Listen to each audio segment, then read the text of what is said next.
Are word analogy questions making your head spin? Don't worry, you're not alone.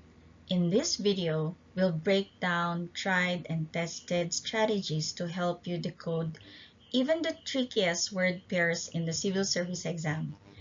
You'll learn how to spot patterns, identify relationships, and eliminate wrong choices like a pro. Whether you're a first-time taker or a repeater, these tips will sharpen your thinking and boost your chances of getting that passing mark. Let's master word analogies one pair at a time. Let's go. What we are going to cover in this discussion will include strategies and techniques in answering word analogy items. Okay, so here we have word analogy practice items relevant to, of course, your civil service exam. Simulan natin. Tara, let's not waste time. Okay, so for this test, this is the general instruction. Analyze the relationship of the first two words. Choose the letter of the word which will complete the second set to have the same relationship as the first set. So, ulitin ko po ha. Kailangan nating i-analyze muna yung relationship nung first set. Okay, yung unang pares. And then, pag nakita na natin yung relationship ng unang pares, gamitin natin yung same na relationship to determine kung ano yung word na nawawala, dun sa second step. Okay? So, simulan na natin. So, gaya po ng dati, you have 20 seconds to answer the question. So, learning by doing pa rin po tayo. Wala po magbabago. Okay po? So, 20 seconds po para sa bawat item dito. Handa na po natin na ating mga panulat. Wala pong mag-check sa internet. So, ibase lang po natin sa kung ano yung alam natin. Okay? Alright. So, eto na po. Gawin nyo ang part nyo para mas ma-appreciate nyo yung discussion ng strategy or technique pagkalipas ng 20 seconds.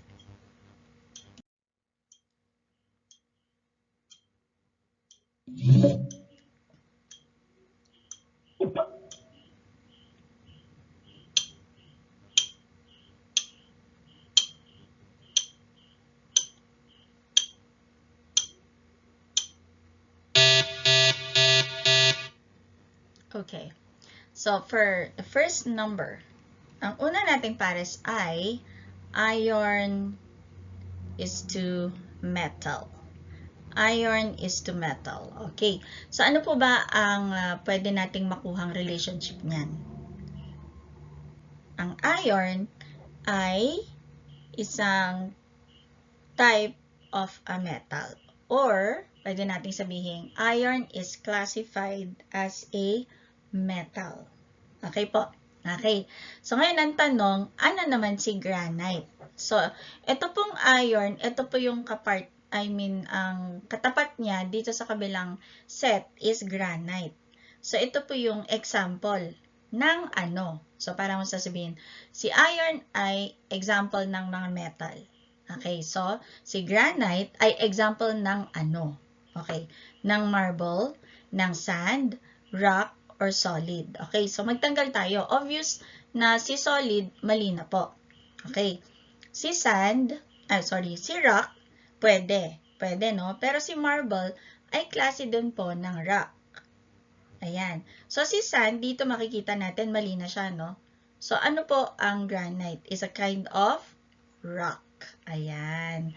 So, isa pong technique na dapat yung matutunan dito is yung identify nyo kung anong klase ng word yung hinahanap nyo. Okay, no? So, kung papansinin nyo, si solid po is state. Okay, so mali na po siya.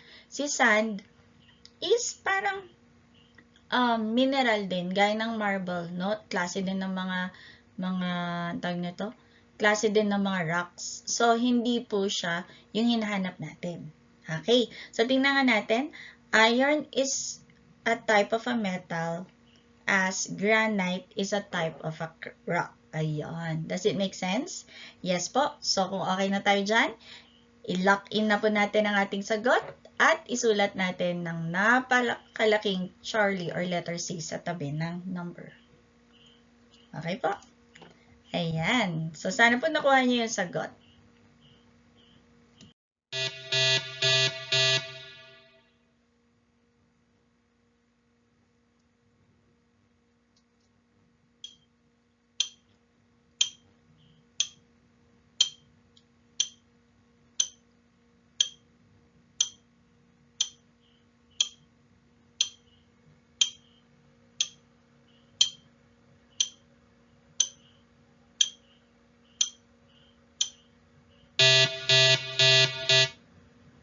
Ayan.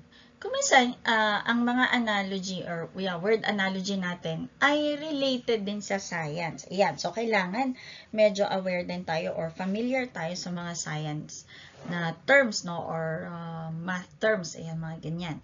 So, tingnan natin ito. Ayan. So, medyo, kung hindi po tayo familiar, tingnan natin kung paano po natin uhugutin ito or ipaglalaban para makuha pa rin natin yung sagot. Okay. So, decibel, so siguro naman itong, kung hindi kayo familiar dito, tatandaan niyo yung bell na lang is to sound. Okay. So, ano kaya yung decibel? Unit kaya ng pang-measure ng sound? Okay, parang ganon, no? Gamit or tool. Ayan, hindi siya tool. Measurement, okay, yung unit niya, okay, ng sound, okay. Etong volt, familiar tayo sa volt, okay. Ano bang mini-measure ng volt? Okay, yun yung nakita nating pattern, no? Si decibel ay ginagamit na pang-measure or unit para sa pag-measure sa sound. Si volt naman ay ginagamit na unit na pang-measure sa ano? Sa watts po ba ito? Sa fire, sa electricity, sa lightning. So, ang iniisip natin dito is anong type ng quantity ang mini-measure ng volt. Ayan po. So, una sa lahat, tatandaan natin, si watts is also a unit. Ayan. Ano bang mini-measure ni watts? Power. Okay, di ba?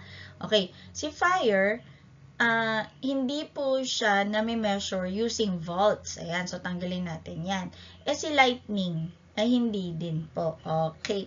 So, ano pang na-measure natin? Ano bang alam nating related kay volts? Ayan. Isa lang naman po dyan sa mga yan ang alam nating related kay volts, kundi ang electricity. Ayan po. So, gaya na sabi natin, pag nakita natin mga words, importante na ma-identify natin kung ano yung relationship. Ayan po, no? Kung ano yung relationship nila. Okay. So, sure na po ba tayo dyan sa sa ating choice?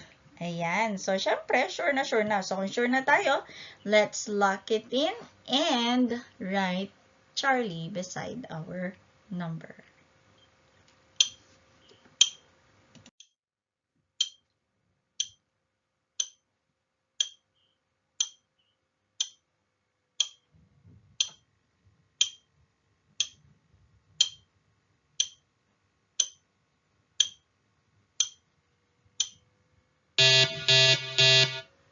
Okay, so next we have coward is to brave as philanthropist is to blank. Ay, lagot tayo dyan. Okay, so if it so happened that we don't know what a philanthropist is, then let's see. Okay, so coward is to brave. Coward is, ano po ba ito? Takot. Brave is brave. O, alam natin yan, no? So, ano sila? Ano relationship? Yung isa takot, yung isa brave siya. O, so ano to? Antonyms. Ayan. Antonyms po sila. Magka-opposite po meaning. Alright. So, ano naman ang philanthropist? Pag philanthropist, ano po ang kabaliktaran nito? Okay. So, kind ba? Pessimist, optimist, selfish. Ayan. Selfish, kind, pessimist, optimist.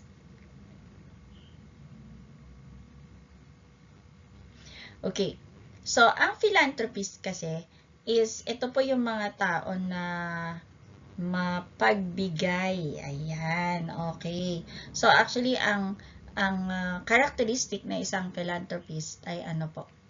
Ay generous. Ayan po, no? Mapagbigay. Okay, so ano po ang kabaliktaran ng mapagbigay? Okay, ito po ay selfish. Ayan po. So, ano ay ang pwede natin maipakita dito na parang possible na weakness, no? Kung na pwedeng maging dahilan kung bakit hindi natin masasagot tong tanong. Okay, ang isa dito is yung familiarization natin or familiarity natin doon sa mga words.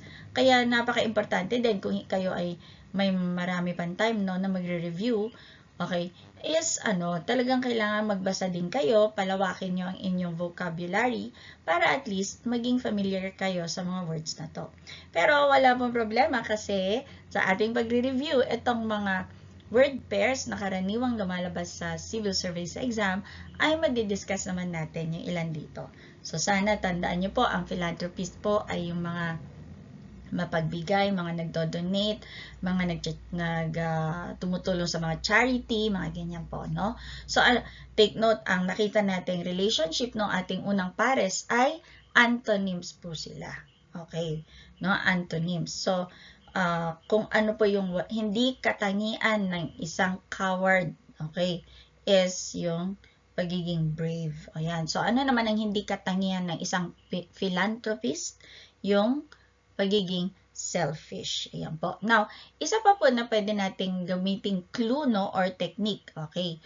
So, okay, yun dapat familiar tayo. Isa yon. Okay, pero ano pa yung isa? Okay, is yung alamin natin yung type ng words na meron tayo sa unang pair. Okay, ito, ang coward is, bakit to? Okay, is a person. Okay, coward is a person. Philanthropist is a person. Okay? A type of person. And a coward is not brave. Ayan po, no? Not brave. While a philanthropist is not what? Okay? So, is not selfish. Ayan po. So, we can also use substitution as a technique para ma-check natin kung tama po ba yung relationship na nakita natin. Okay? So, substitution by using it in a sentence is also very important. Okay po? Alright.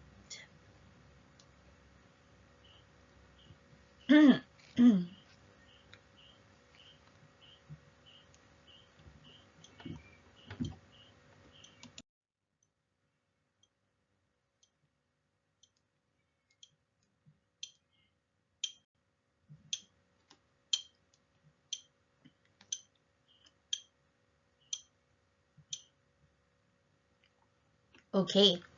For this item naman, okay, yung una nating pares, we have logic is to reasoning. Okay. So, ano bang pwede nating, pwede nating makitang relationship ng word na logic and reasoning.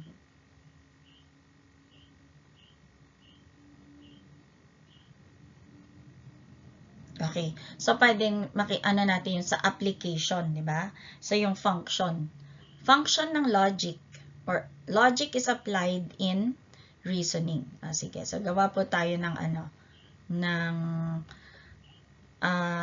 tawag nito, ng sentence. So, logic is applied or logic is seen. Okay. So, sige. Tanggalin natin yan. In your or applied or seen or used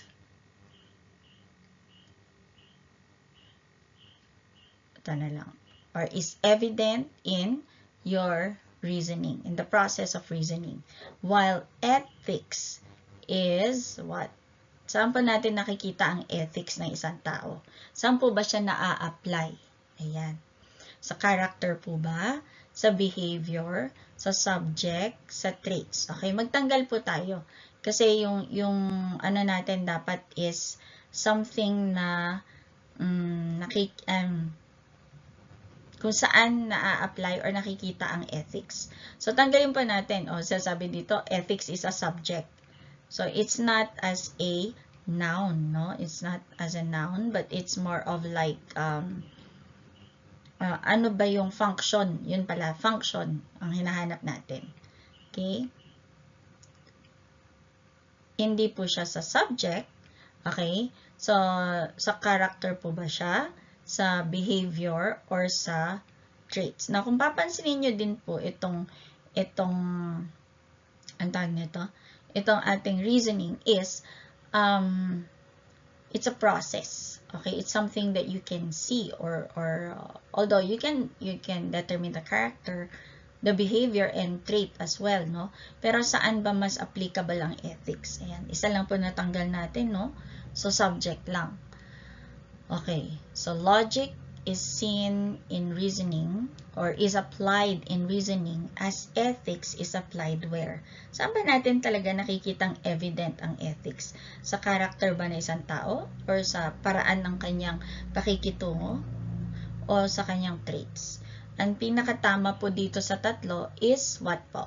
Your behavior. Kung paano ka po mag-act when doing things or when placed in a certain situation. Ayan po. So, the ethics in what?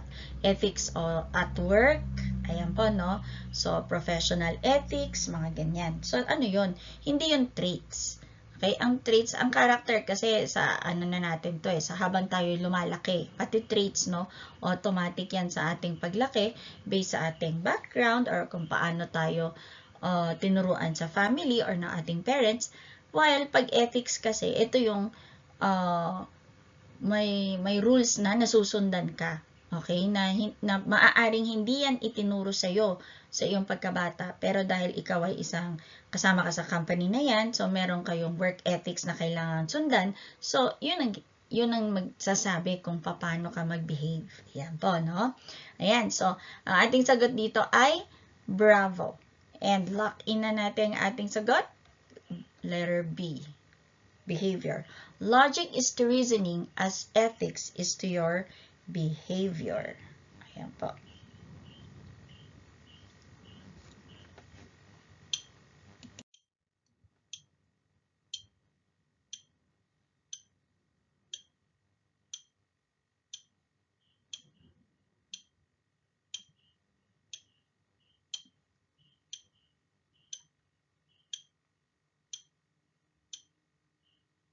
Okay.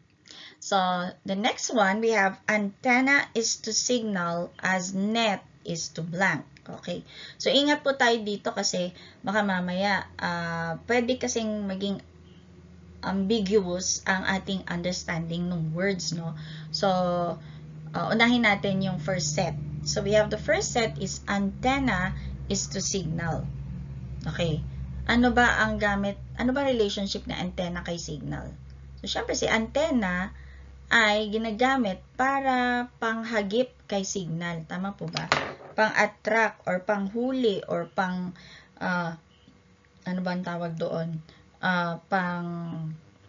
Hindi naman absorb eh. Okay? Pang-detect, okay, ng signal. Pero more of like, to, like attract or absorb or get, parang ganon, no? So, yan ang gamit ng antenna. Okay? So, antenna is used to get or attract or ano ba? Not detect eh. Okay? The signal. Okay? Now, how about a net? Okay? Does a net detect a web? O, hindi po, no? So, a net gets a catch or gross or pwedeng maka-attract siya ng fish or makakuha siya ng fish. Ayan. Okay? So, ang pinaka pwede lang talaga dito sa apat is yung fish. Ayan po, no? So, like I said, kasi kung nakita natin antenna is to signal, ang tendency is isipin natin, okay, in terms of ano to, mga connectivity, mga ganyan, mga internet, mga ganon, no? So, napakadali lang magkamali tayo agad dun sa alpha. Pero ang totoo niyan, ang relationship natin is antenna is to signal as net is to fish. Ayan. So, panghuli ng signal ang antenna. Okay. At ang panghuli ng fish ang net. Okay. So, somewhat like that. Okay. So, are we sure? Yes po. So, our answer is delta. Okay.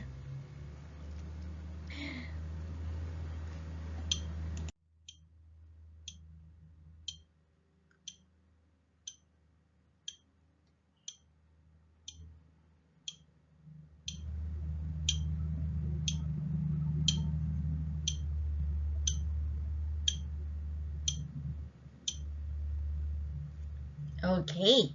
For this number, it's something related to, ano ba, mga theater and literature, mga ganyan. Okay.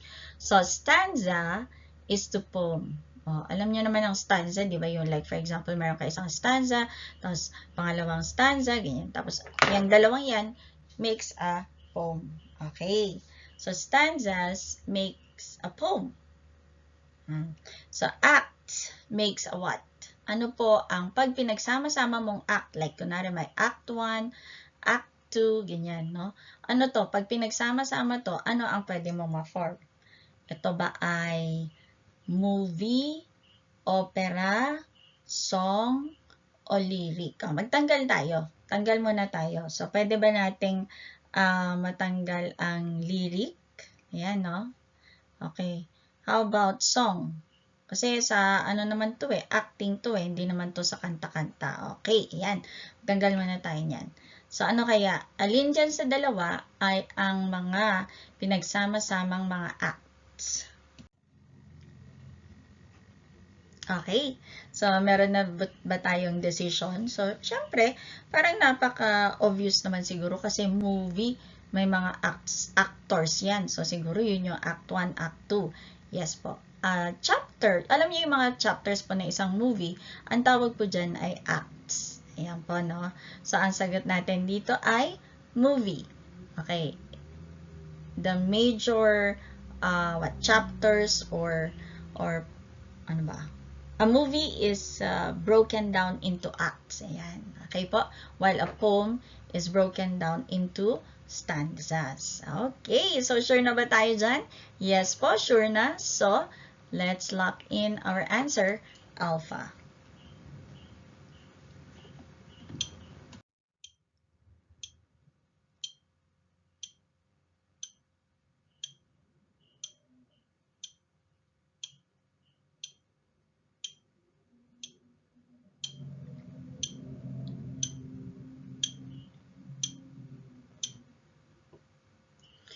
Okay, for this one, we have census is to population. Okay, ano ba yung census? Di ba ito yung process of counting the population. Tama po ba? Okay, so it's a method or it's a way to count the population. Ang tawag natin dyan, census. O yung summary, okay, of the report about a population. Yan po, no? So, yung bilang ng population is called a census. Or a census is used to describe a population. Parang ganun, no? So, how about an inventory? An inventory is a count of what? What do you count? Okay, what do you count when you do an inventory? Okay, do you count accounting? Hindi po. Do you count a merchandise? Merchandise is mga goods, mga items, pwede. Do you count the cost? No. Do you count the list? Hindi po. Okay. So when we say it's an inventory, what you count or the list, I mean, that is a summary of what? The number of merchandise. Okay. Ano mga ulit tong merchandise? Sinabi ng general merchandise. Okay. Ano yan? Meron silang benta na kung ano-ano. Okay. Lahat na mula sa hardware to pagkain to medicine. Oh my God. Okay, so pag inventory po, ito po ay bilang ng merchandise. Pag census, ito ay bilang ng population. Okay, so sure na ba tayo sa Bravo? Yes po. So we lock in our answer, Bravo.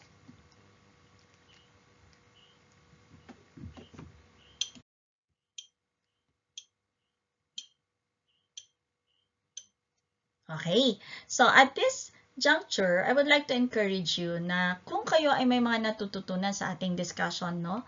Sana pakishare nyo naman din po itong video na to sa iba pa pong mga kakilala nyo na mag-e-exam ng civil service nitong August 10, 2025. So, take note, the more, the merrier, and the merriest. Ayan. So, mas marami tayong mag-review, mas maraming papasa, mas masaya. Okay, more blessings para sa ating lahat.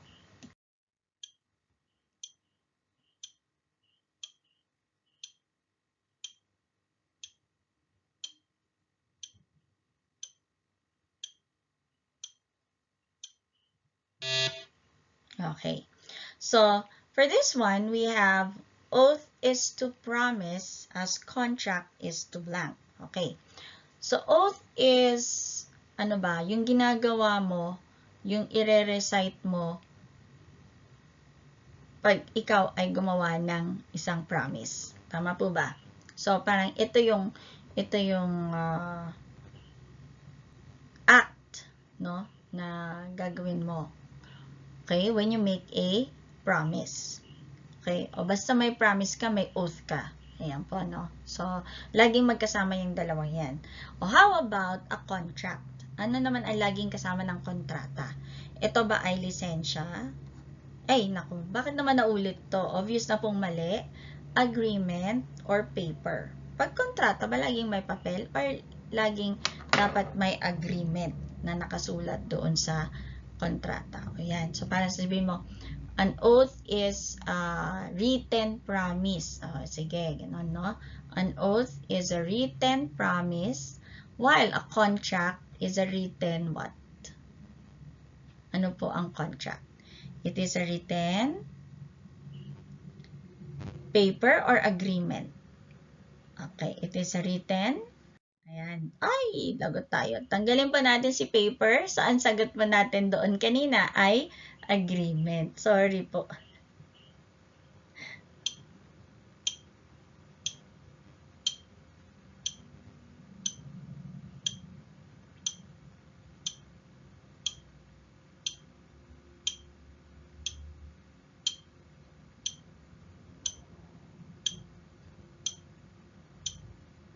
Okay. So, ito naman, si glimmer is to flicker as murmur is to what? Okay. So, may mga words po kasi na actually pareho lang halos sila ng meaning. Kaya lang, nagbabago lang ng intensity. Kagaya nito. So, glimmer is parang humina lang po yung kunwari ilaw, no? Nag 110. From 220 tayo, nag 110. Medyo humina lang yung intensity ng ano ba? Ng brightness ng ilaw. O, pero itong flicker, ano na to? Ito na yung parang nawawala-wala. Ayan. Alam niyo yung parang sa horror movies, yung biglang may nag-on, I mean, hindi naman nag-on off, basta nag-flicker na yung lights. Ayan, no? So, mas grabe pa yung intensity ng flicker compared kay glimmer. Okay, ito namang murmur. O, alam niyo naman ang murmur, di ba? Yung parang ang tawag nito, nagsasalita na medyo mahina. Okay. Pero ano pa ba ang mas mahina pa? Okay. So, mas mahina pa. Bakit ko nilagay yung pataas na araw? Hindi po pataas. Pababa po. Ayan, no? Mas mababa pa yung intensity ng ilaw pag flicker. Pag murmur naman, mahina na yung pagsasalita. Pero ano pa po ba ang mas mababang intensity ng pagsasalita? From murmur, is it whisper? Pwede. Shout? Mali. Rumor? Hindi po yun. Chismis. Speak? Hindi rin. Okay, normal yan. So, ano po yung mas mababa ang intensity? So, kailangan makita natin, no? Kasi pwede pong nag-increase. Ayan. Kung nag-increase naman, syempre, from, ang tawag nito, from murmur, magiging shout na. Okay? Pero hindi po. Kasi pababa po yung intensity natin or yung strength. Okay? So, dun tayo kay whisper. Ayan po.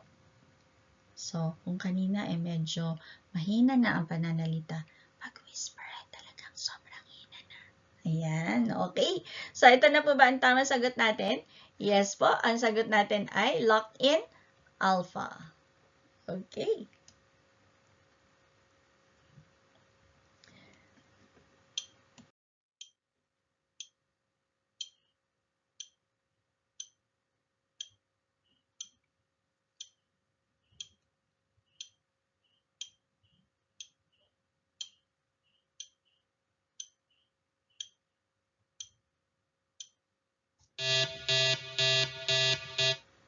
Okay, ayan. Talaga na time is up tayo doon.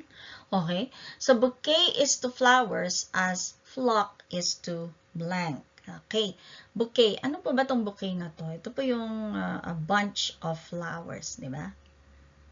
Bouquet is a bunch or a group, pwedeng group of flowers na pinagsama-sama. Okay? Ayan po, no? So, how about a flock? A flock is a group of what? Group of dogs? Pag dogs po, ano po ba ang tawag sa group of dogs? Pack of dogs din ba yan? Gaya ng wolves? Okay, ano tawag natin sa group of dogs? So, syempre, parang wolves din yan. Pwede po tayong a pack of dogs. Packs. Bakit packs? Hindi po packs. A pack lang of dogs. And then, we can also have a litter of dogs. Okay, or a kennel of dogs. Ayan, sheep. Sheep po na sheep. Ayan po. Ito po yung mga tupa. Okay, is, pwede po yung flock. And then, of course, pag ship naman na ship na mga barko, o grupo ng mga barko, ang term natin sa grupo niyan is a fleet of ships. And cats naman, we have clutter, or cluster. Ayan po, ang mga cats. Okay, so pwedeng cluster, okay, clutter or clutter. Ayan. Okay. So, meron na po tayong sagot. Ang sagot natin for this is, of course, a flock of sheep. Okay. Sheep. Sheep. Ayan po. Mga tupa. Okay. So, may I flock ba talaga ang sheep? Yes po, ang sheep po ay flock. Pero ang pinaka-common kasi nating na-encounter sa sheep ay ano? Starts with an H. A herd of sheep. Okay. Yan to, no? Okay, so, yan po yung ating sagot would be, ano po? Itong flock. Kasi ang flock, madalas na gagamit natin yan sa mga ibon, di ba? Okay. So, tatandaan po, pag mga barko, fleet po. Pag cats, cluster, clutter. Pag dogs, pwede rin po litter or kennel or pack. Ayan. At pag sheep, herd po ang pinaka-common na na-encounter natin, pero pwede rin po ang flock.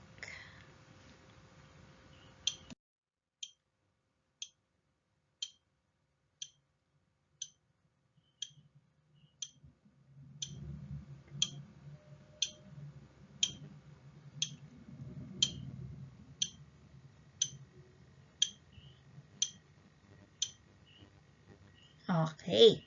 Ayan po. Sa rescind po and law, okay, ang rescind actually, ang ibig sabihin din niya is withdraw. Pareho po sila na meaning. Kaya lang, hindi po natin sinasabing to withdraw the law. Okay, meron po tayong appropriate term para sa pag-withdraw or pag, parang, ano ba, para papawalang bisa yung law, no?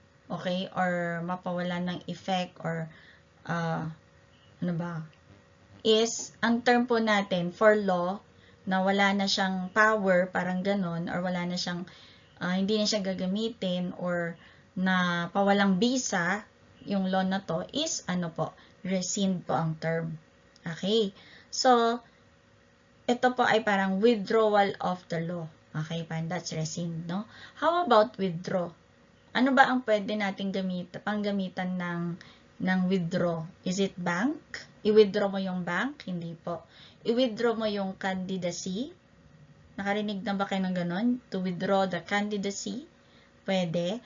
Withdraw the deposit? Hindi po. Opposite po niya yan, deposit. Withdraw the resume. Withdraw the resume. Okay, hindi po. Magka-opposites po. Yung withdraw na other term is yung resume, tapos yung isa naman, deposit. Okay po. So, ang ating sagot ay ano po? Candidacy. Ayan. So, you can withdraw. Ang tawag po pagka tinake back mo or ano ba, tinanggal mo or pinawalang bisa mo yung iyong final na candidacy is what? Withdrawal of candidacy. Ayan po. Pag law naman po, pertaining to law, ang term natin is rescind. Okay, sure na po ba tayo dyan? Yes po. Ang ating sagot ay bravo. Alright?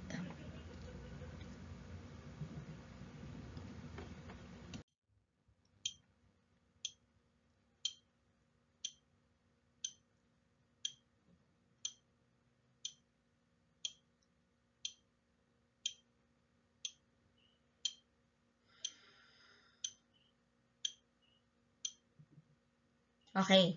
Syllabus is to course as agenda is to blank. Okay. Ang syllabus po ay ang detailed na i-discuss sa isang course, di ba? Isang subject. Ang tawag natin dyan syllabus. Okay. Syllabus is the detailed components of a course, while the agenda is the detailed component to be discussed in a what? In a subject, in a platform, in a meeting, yes, pwede, or in a lesson, hindi po. Okay. So, ulitin ko po, a syllabus is a summary of the topics to be discussed in a course, while an agenda is a summary of the topics to be discussed in a meeting. And so, does it make sense? Yes po. So, let's lock in our answer. Charlie is the answer. Alright?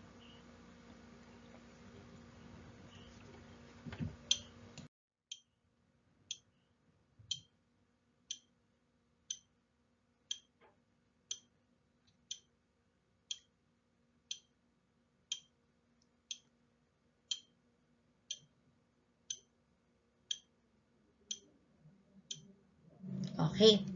Evaporate is to vapor as petrify is to blank. Okay po. So, ito baka makita nyo agad yung ibang mga terms dyan. Agad-agad piliin nyo na. Lalo na kung hindi kayo familiar sa word na petrify. Okay, pero let's try to determine the relationship between evaporate and vapor first. So, pag sinabing evaporate, ito yung verb, okay? Na ang product ay vapor. Okay. Ulitin ko yung evaporate po is the verb or the act na magproproduce ng vapor. Okay, petrify naman is the act that will produce what? What? Okay, will you produce a liquid? Will you produce a stone? Will you produce a magnify or cold? There are two words that doesn't qualify for the word that we are looking for. Okay, kasi ang hinahanap natin is a noun. Ayan po, noun. Dalawa na po yung medyo obvious na hindi pwede. So, hindi pwede si cold, hindi rin pwede si magnify. Okay? Magnify is a word. Cold is an adjective. Okay? So, how about liquid? Liquid is also an adjective. Okay, that describes matter. Okay po? And stone is a noun. Ayun po. So, hinahanap natin is noun. So, pwede rin po natin gamitin yung technique na yon. Yung we identify what parts of speech po sila. And then from there, pwede rin tayo mag-eliminate. Okay po? So, when you say you are petrified, I don't know if you've played that game before, yung sa Plants vs. Zombies, alam ko, no? Na merong, or Plants vs. Zombies, yeah, I think so. Yung pwede kang ma-petrify, tapos maninigas siya, magiging bato siya, parang ganon. Okay? So, anyways, yan, pag sinabi pong petrified, yun na, you will turn into stone. If you are evaporated, it will turn into vapor. Ayan po. Okay. So, are we sure with stone? Yes po. Let's lock it in. Answer is bravo. Alright. Okay.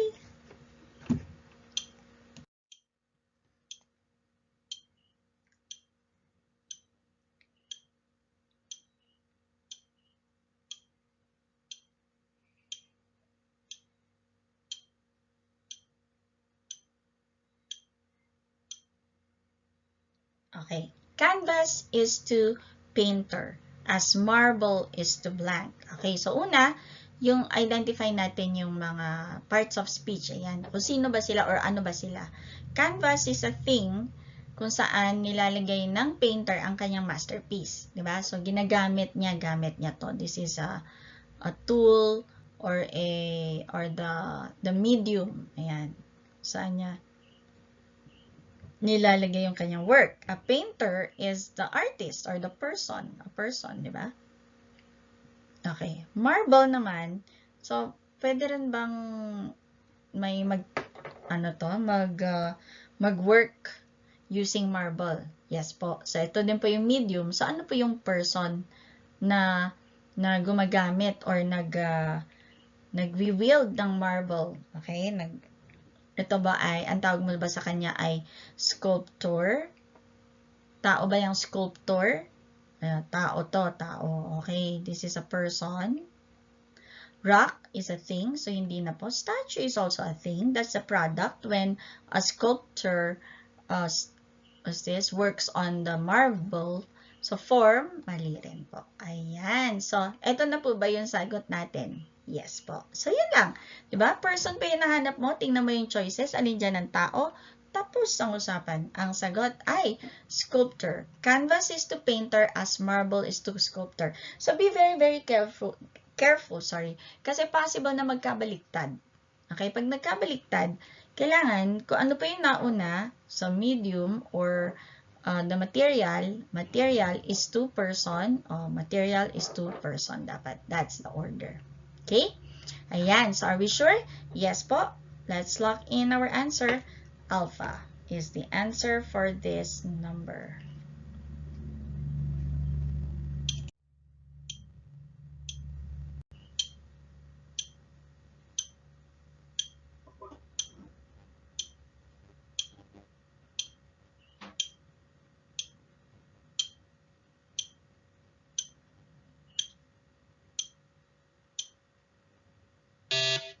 Okay.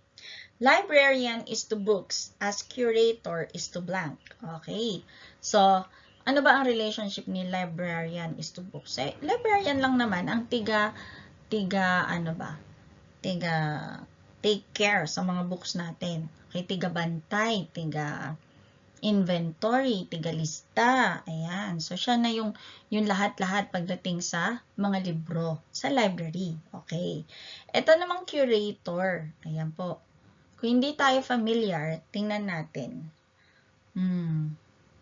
Ano kaya? Antiga-alaga ng mga atlas, ng mga encyclopedia. Hindi ba? Ito ang encyclopedia at saka atlas. Books yan. Okay. So, hindi po pwedeng maulit. Kasama na po itong mga to sa books. Ayan. So, tanggalin natin. Curator ba is tiga bantay, tiga-linis, tiga-alaga ng rooms of paintings. Alin ang mas, dyan? Yung isa, lugar. Yung isa, bagay. Ano ba hinahanap natin? Ito, tao is to bagay. Tao is to bagay. Room ba is a thing? No, it is a place. So, ang pinakaakmang sagot natin dyan ay paintings. Ayan po. So, kung sa museum, for example, no, meron po tayong mga curator. Okay? Sila po yung mga nag-check sa mga paintings, kung ito ba ay safe, mga ganyan, o di kaya ay ini-inventory nila sila, or mine-maintain nila para na-make sure na tama ang temperature, ang humidity, ang mga ganyan, para hindi masira ang mga artworks na mga paintings. Ayan. Ang tawag sa kanila ay curator. O kanina magkabaliktad, 'di ba? Yung ginagamit at saka yung tao. Ngayon naman, tao dun sa kung ano yung binabantayan niya or kung ano yung involved sa kanyang trabaho. Okay, so are we sure ang sagot ay paintings? Yes po. So, let's cross it out and lock in our answer, which is delta.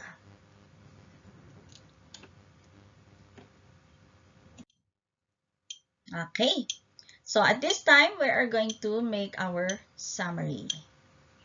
Okay, so for techniques on answering word analogy, the first and foremost or the tallest order is actually to identify the relationship between the words.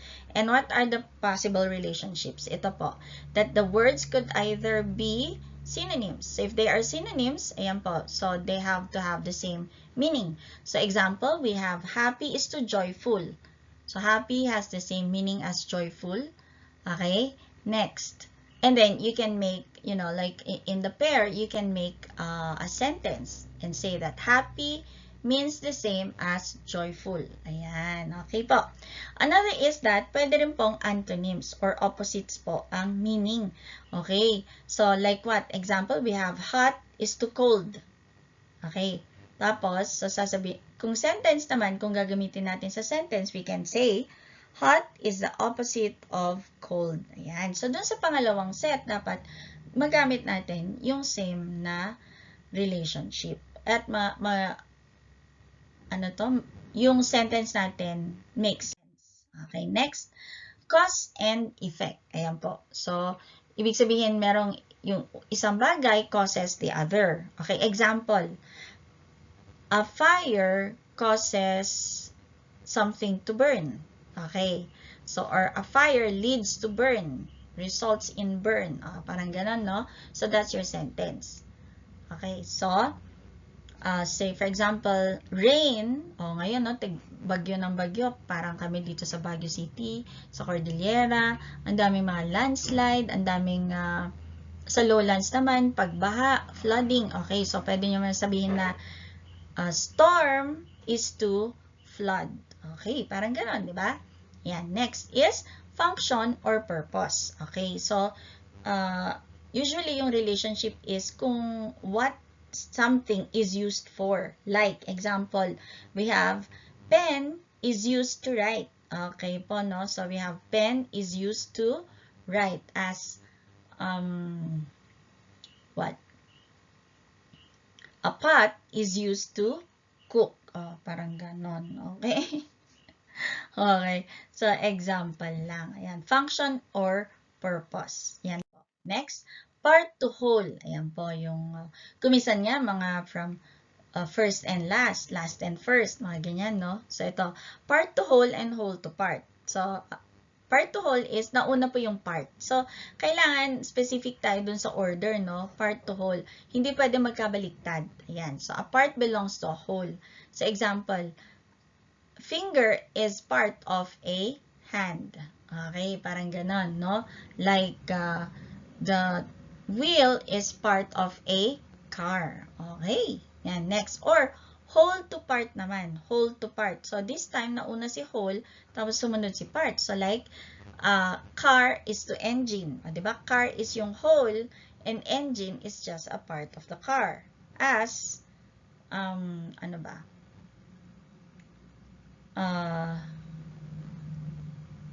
Tree is to branch. Parang ganon. A part of a tree is the branch. Ayan. Or, a tree contains branch. Tama ba yun? Okay. Next po, we have tool and user. Ayan po yung parang kanina. Canvas is to painter as ano yung tool. Okay, dito naman, hammer is to carpenter. Parang ganyan, no? So, kailangan yung order din, ha? So, possible bang user and tool? Pwede po, okay, no? Pero dapat, yung order po natin, kung nauna po yung tao din po dun sa second na pair. Kung tool po nauna, tool din po sa second na pair ang mauna. Hindi pwede magkabaliktad. Okay, so like this one, sabi na, a hammer is used by a carpenter. Okay. A canvas is used by a painter. Ayan. Okay?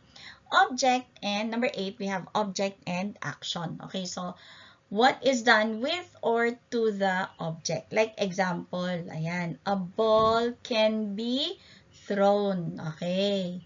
Okay, a ball can be thrown. So, ano ba?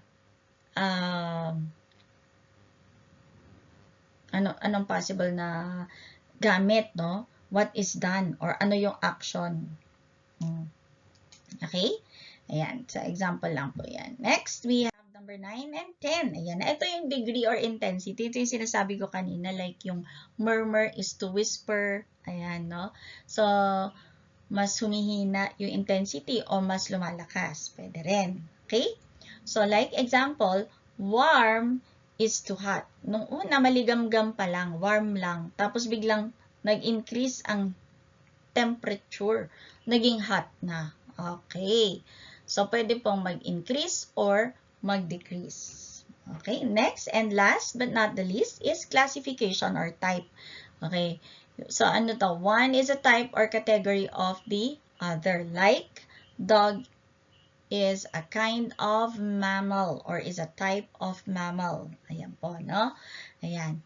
So, ito po yung isang possible na classification or type ng relationship ng ating mga word analogy. So, meron po tayong 10 at na-summarize ko po silang lahat dito. May ilan po tayong mga napili dun sa ating mga examples. And marami pa po tayong practice na analogy or word analogy items. Okay. So, with that, guys, salamat po ulit sa pag-attend nyo sa ating klase. I hope na may natutunan kayo. And kung may natutunan kayo, alam nyo na po ang gagawin. I-share natin ang video para mas marami pa pong matuto. The more, the merrier. And, of course, the manyest blessings to come. Ayan po.